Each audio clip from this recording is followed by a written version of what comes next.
So standing back, who's exploiting whom here? Is the US exploiting China, or is it the other way around? So it's mutual exploitation. Tim Cook calls it mutually symbiotic, and I would be a little more cynical. So what Apple is getting out of the country, I think, is relatively clear. Really low wages, cutting-edge automation, a whole host of things. China is brilliant at luring in foreign capital and making it a sort of multinational playground, and Apple is just a company that sort of exploits that best.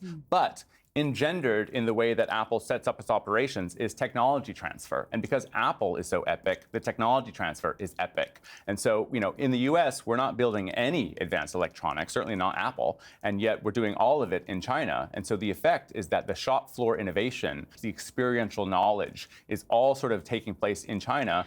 And the proof is in the pudding that, 1 out of 2 smartphones in the world built today is the Chinese brands, whose suppliers are also damn good because Apple trained them all.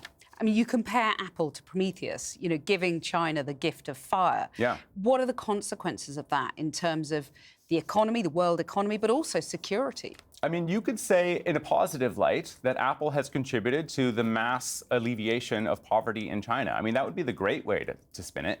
And in the early years of Apple being there, I think that would be a totally fine narrative. The problem is Xi Jinping takes China in a very different direction. He's another Putin in the making.